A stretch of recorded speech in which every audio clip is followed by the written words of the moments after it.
బాలిక మన చేతిలోంచి తప్పించుకుంది అంటే అదేరా, అదే మనకు కావలసిన బాలిక. ఆ బాలికను తీసుకురావడంలో నీకు ఏమిరా చిక్కులు? ఎందుకురా? ఏమైనాదిరా నీకు? చెప్పిన పని పూర్తి చేయడం చేత కాదా? క్షమించాలి గురుదేవా, మంత్రశక్తులు ఉపయోగించకుండా ఆ పిల్లని తీసుకురావడం కష్టం. ఏం చేయమంటారు? మంత్రశక్తులు ప్రయోగించకుండానే తీసుకురావాలి. ఆ నాగశక్తిని నేను ఓడించాలి అంటే ఆ బాలిక నాకు కావాలి. ఎట్టి పరిస్థితుల్లోనూ నాకు కావాలి. మీరు చెప్పినట్టుగానే ఎంతో ప్రయాసతో వేషం మార్చుకుని ఆటో డ్రైవర్గా వెళ్ళాను. ఇంతలోనే ఒక యువకుడు అడ్డు తగిలి కార్యం చిన్నాభిన్నం చేశాడు. యువకుడా?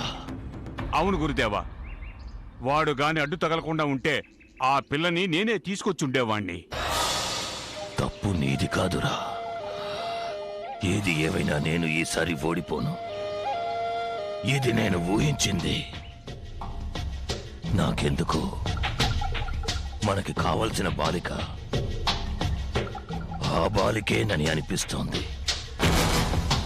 బాలికను అపహరించడానికి మళ్ళీ ప్రయత్నించు. గురుదేవా, సంశయం ఎందుకురా? నిశాచరా! గురుదేవా! పటాసురా! గురుదేవా! జబాదబా విఫలమైనచో ఆ పనిని మీరు పూర్తి చేయాలి. అటులనే గురుదేవా. ఒకవేళ మీరు కూడా విఫలమైనచో ఆ బాబా గారిని సంప్రదించి వారితో మాట్లాడి ఆ బాలికను అపహరించడానికి ఒక దారి కనిపెడతాను. బాబా తప్పక మనల్ని ఆదుకుందురు. బాబా సలహాకి నా తెలివితేటలను జోడించి జయము పొందెదను. ఆ కాలము కూడా దగ్గర పడుతోంది. వెళ్ళండి. ఆ పిల్ల దొరకాలి. నర్మదను బలి ఇవ్వాలి. ఆ నాగశక్తిని అంతం చేసి పూర్ణిమ ఆత్మ ఉన్న బొమ్మను చేజిక్కించుకోవాలి. ఆ బొమ్మను గురువు అమర్చిన అదే స్థానంలో మనము అమర్చాలి. ఇది అంతయు గురువు పాతాళ దీక్ష నుండి బయటికి వచ్చే లోపు జరగాలి. ఇందులో ఎలాంటి పొరపాటు జరిగినా మనము గురువు కోపానికి గురవ్వాల్సిందే. వారి చేతుల్లో మాడి మసైపోవాల్సిందే.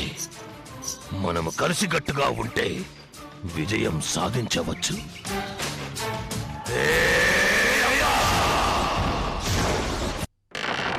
అంతం కాదు,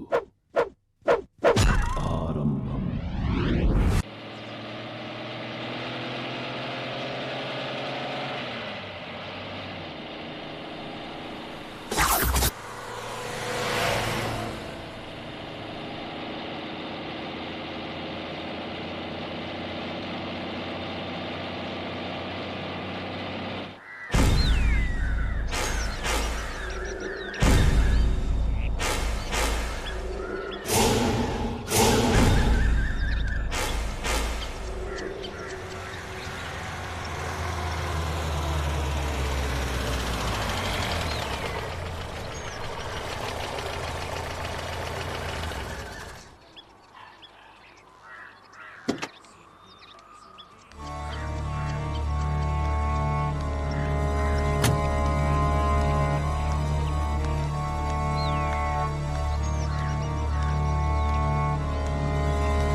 బాబు, ఓసారి రాయి. ఏంటండి? ఈ ప్రాంతంలో సోమయాజులు అనే గురువుగారు ఉండేవారు. వారి ఇల్లు ఎక్కడో తెలుసా నీకు? అది పాడుపడి చాలా ఏళ్ళు అయిపోయిందండి. అక్కడ ఎవరో ఉండరు. ఆ విషయం నాకు తెలుసు, కానీ నీకు ఆయన ఇల్లు ఎక్కడో తెలిస్తే చెప్పు. ఇలా తిన్నగా 4 కిలోమీటర్లు వెళ్ళిపోండి. ఆ తర్వాత కుడిచేదే తిరగండి. అక్కడ అడవి వద్దండి. ఆ అడవిలో 1 కిలోమీటర్లండి భైరవ కోన వద్దండి. ఆయన ఇల్లు అక్కడే ఉందా? అవునండి, అక్కడే ఉంది. వస్తాను. హాయ్.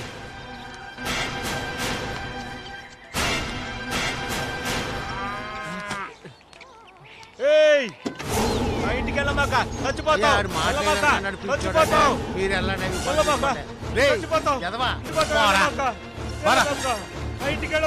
అయ్యారా మీరు వెళ్ళండి. చచ్చిపోతావు. వెళ్ళమాక చచ్చిపోతావు. ఆ ఇంటికి వెళ్ళొద్దని చెప్పానా, చచ్చిపోతావు. వెళ్ళమాక చచ్చిపోతా. ఆ ఇంటికి వెళ్ళమాక చచ్చిపోతావు. నా మాట విను, నీకోసం చెప్తున్నా. వెళ్ళమాక ఆ ఇంటికి వెళ్ళావంటే నువ్వు చచ్చిపోతావు. నా మాట విను, ఆగు. నా మాట విను, ఆగు. వెళ్ళొద్దు, చెప్పేది విను, నా మాట విను. ఆగు. ఆ ఇంటికి వెళ్ళమాకు రా, చచ్చిపోతా. బాబు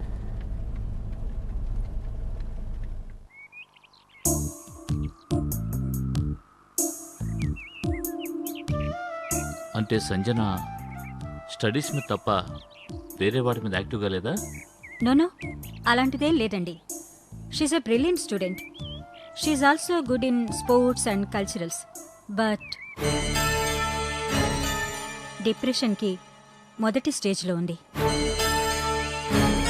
చూడండి సార్, మీ ప్రాబ్లమ్స్ మీకుంటాయి, అవి మాకు తెలుసు, కానీ తనకు తెలియదు కదా. సంజన వెల్విషర్గా చెప్తున్నాను. తను సంతోషంగా ఉండాలంటే సంజన మీతోనే ఉండాలి. చిన్నపిల్లలందరికీ కన్నవాళ్లతో కలిసుండాలనే ఆశ ఉంటుంది. అది నెరవేరకపోతే ఒక్కొక్కళ్ళు ఒక్కో రకంగా రియాక్ట్ అవుతారు. ముఖ్యంగా తల్లి లేకుండా తండ్రికి దూరంగా ఉండే పిల్లలకి ఆ బాధ మరీ ఎక్కువగా ఉంటుంది. అవునండి, సంజన అయిన వాళ్ల ప్రేమ కోసం పరితపించిపోతోంది.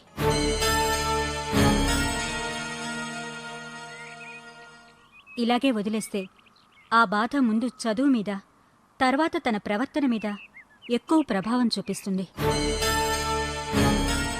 మీ ప్రేమను తనకు పంచండి.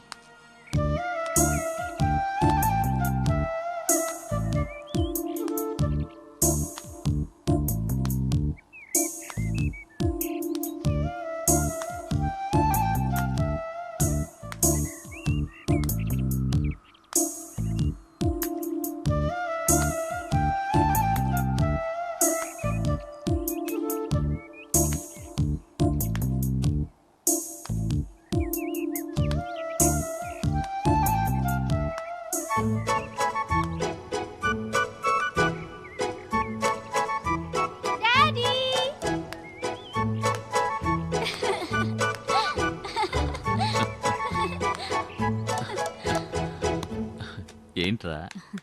చూసావా, నేను చెప్పినట్టు మీ డాడీని రప్పించాను. Thank you miss. ఇంత సంతోషాన్ని మీ అమ్మాయి మొహంలో ఇప్పుడే చూస్తున్నాను. ఏంటి, థింగ్స్ ఏం తీసుకోలేదా?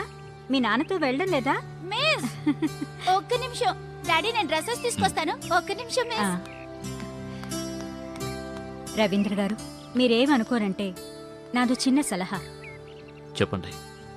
సంజయ్ని హాస్టల్లో కంటే మీ దగ్గరే మీతోనే ఉంచుకోవడం బాగుంటుంది కదా.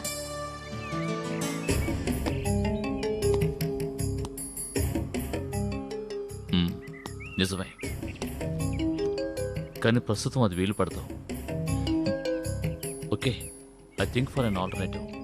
ఏదో ఒకటి త్వరగా చేస్తే మంచిదండి. She's very intelligent and active. తనెప్పుడూ సంతోషంగా ఉంటే చాలా బాగుంటుంది. I understood.